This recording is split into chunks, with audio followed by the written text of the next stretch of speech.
जैसे कहते हैं कि कोई भी सीमा नहीं होती। अगर आप पढ़ना चाहते हैं, कोई ज्ञान हासिल करना चाहते हैं, तो इसी के चलते इनेलो के सुप्रीमो हैं ओम प्रकाश चौटाला। तो उन्होंने 10वीं व 12वीं की परीक्षा उत्तीर्ण की है। इस समय उनकी आयु है 87 वर्ष जी। और 87 वर्ष की आयु में उन्होंने 10वीं और 12वीं को पास करने में सफलता हासिल की है। हरियाणा शिक्षा बोर्ड ने उन्हें ये प्रमाण पत्र सौंप दिया है। मोहाली में कल धमाका हुआ, जिसके बाद माहौल काफ़ी दहशत पूर्ण हो गया था। जो ग्रेनेड से हमला किया गया था वो तालिबान ने पाकिस्तान को बेचा था जी। और पाक में इस तरह की खुली मंडियां लगी रहती हैं जहां पर इस तरह के ग्रेनेड या अन्य हथियारों की बिक्री होती रहती है। रूस में 2016 में भी इसी तरह के रॉकेट ग्रेनेड का इस्तेमाल किया गया था। कि श्रेया सिंगला पंजाब की एक पहली ऐसी बैडमिंटन खिलाड़ी हैं जिनका ओलंपिक के लिए चुनाव हुआ था, डेफ ओलंपिक के लिए, और साथ ही 3 अन्य लड़कियां हैं जो अलग अलग स्टेट से हैं।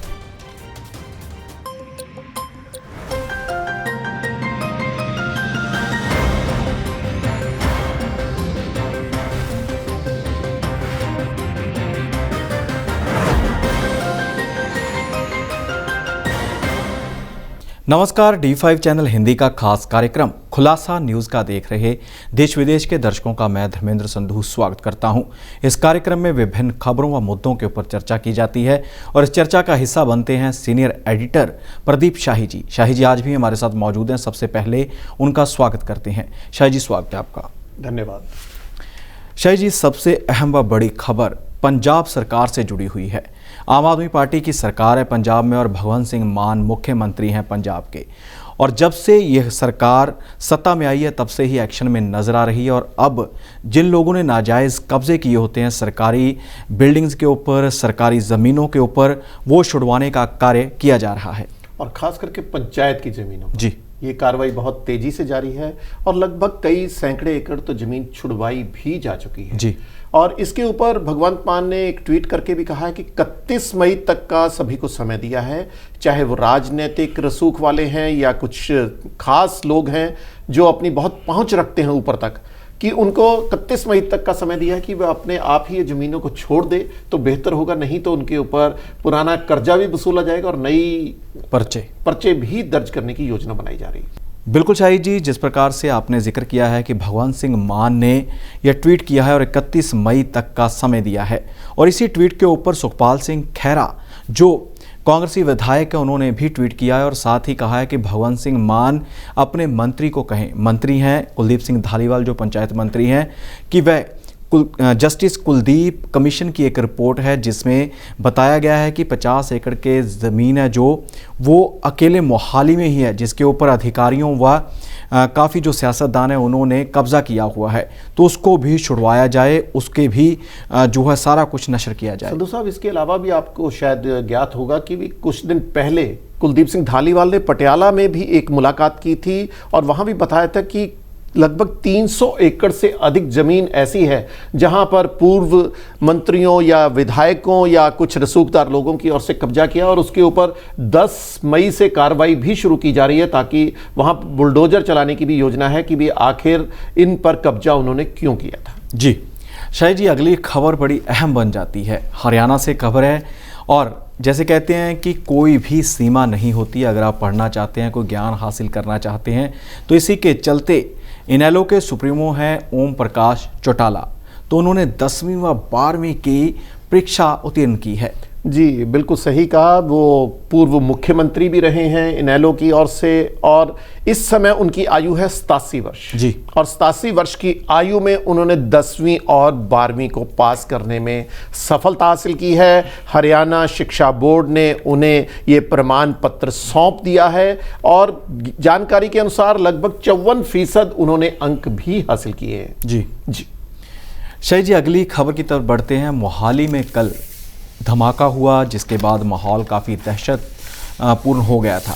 इसी के चलते ही अब उस मामले में बड़े खुलासे हुए हैं। आपसे जानेंगे कि कहां तक पहुंची है पुलिस की जांच। जी, कुछ जानकारियां डीजीपी के अनुसार कि जो ग्रेनेड से हमला किया गया था वो तालिबान ने पाकिस्तान को बेचा था जी। और पाक में इस तरह की खुली मंडियां लगी रहती हैं जहां पर इस तरह के ग्रेनेड या अन्य हथियारों की बिक्री होती रहती है। और इसमें एक और भी जानकारी सामने आई है कि रूस में 2016 में भी इसी तरह के रॉकेट ग्रेनेड का इस्तेमाल किया गया था। जी।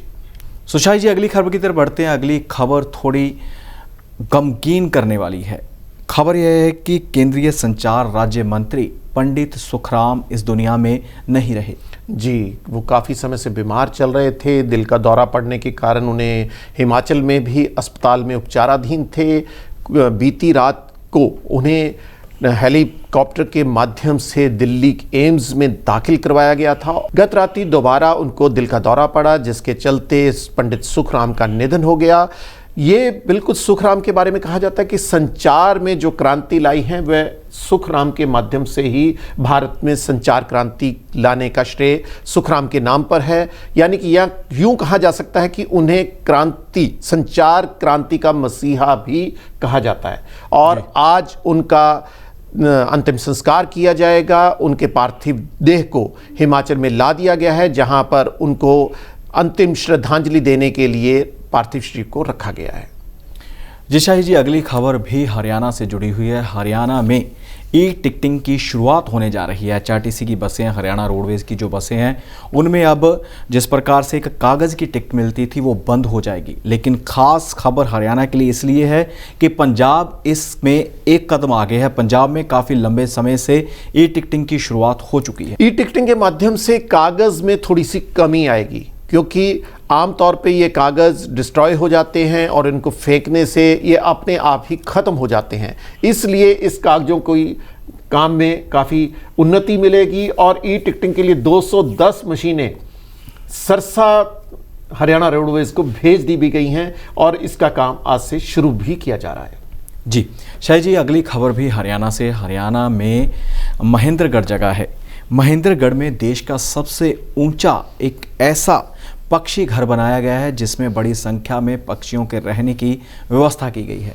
जी, हरियाणा के जिला महेंद्रगढ़ के गांव पाली में बाबा जयराम दास धाम की ओर से, मंदिर कमेटी की ओर से एक 15 लाख रुपए की राशि से और महज 38 दिनों में, सबसे खास बात है कि महज 38 दिनों में 73 फुट ऊंचा पक्षी घर बनाया गया है, जहां पर एक बरामदा भी बनाया गया है और इसमें लगभग 3000 पक्षियों के रहने की व्यवस्था की गई है और ये बहुत सुंदर निर्माण किया गया है। अभी तक राजस्थान के पी गांव में 62 फुट का ये पक्षी घर था। अब ये सबसे बड़ा पक्षी घर और सबसे ऊंचा पक्षी घर 73 फीट का है और ये इसलिए बनाया गया है ताकि पक्षियों को रहने के लिए स्थान मिल सके, गर्मियों में, बरसात के मौसम में और खास करके सर्दियों के मौसम में। शाही जी, एक और दुखद खबर है। पंडित शिव कुमार शर्मा जो संतूर वादक थे, तारों से लय बनाया करते थे, वो इस दुनिया में नहीं रहे। जी बिल्कुल सही कहा। संतूर वादक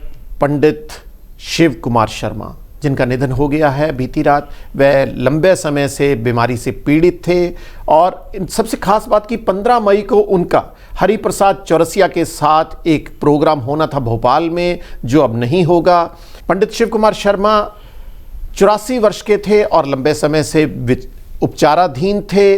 पंडित हरिप्रसाद चौरसिया ने भी ट्वीट करके उनके निधन पर दुख प्रकट किया है। प्रधानमंत्री ने भी इसके ऊपर शोक जताया है और आपको बता दें कि शिव हरि के नाम से, शिव यानी कि शिव कुमार शर्मा और हरिप्रसाद चौरसिया यानी कि हरि, शिव हरि के नाम से ये फिल्मों में इन्होंने संगीत भी दिया था। 1981 में सबसे पहले इन्होंने सिलसिला फिल्म में अपना संगीत प्रदान किया था। इसके बाद चांदनी फिल्म व अन्य कई फिल्मों में भी इन्होंने अपने संगीत से दुनिया को नवाजा था।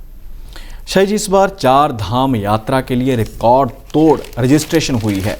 क्या है आंकड़े, आपसे जानना चाहेंगे। 4 धाम की यात्रा की शुरुआत हो चुकी है और इसके लिए इस बार लगभग 10.5 लाख से अधिक लोगों की रजिस्ट्रेशन भी हो चुकी है। भक्तों ने अपना नाम रजिस्टर करवा दिया है और सबसे अधिक रजिस्ट्रेशन हुई है केदारनाथ धाम की। 3,35,000 से अधिक भक्तों ने केदारनाथ धाम की यात्रा के लिए अपने नाम को रजिस्टर कराया है। ये सबसे खास बात है कि इस बार इतनी रिकॉर्ड तोड़ रजिस्ट्रेशन हुई है। ये पहला मौका है कि इस तरह से महज कुछ दिनों में ही 10 लाख से ऊपर लोगों ने यात्रा के लिए अपने नाम को पंजीकृत करवाया है। जी शाही जी, खबर खेल जगत से जुड़ी हुई और साथ ही पंजाब के साथ जुड़ी हुई। पंजाब की बेटी बठिंडा की रहने वाली है श्रेया सिंगला। उसने डेफ ओलंपिक्स जो ब्राज़ील में चल रही हैं उसमें गोल्ड मेडल हासिल किया और साथ ही जो उनकी ग्रुप वाली टीम है वो क्वार्टर फाइनल में पहुंच चुकी है।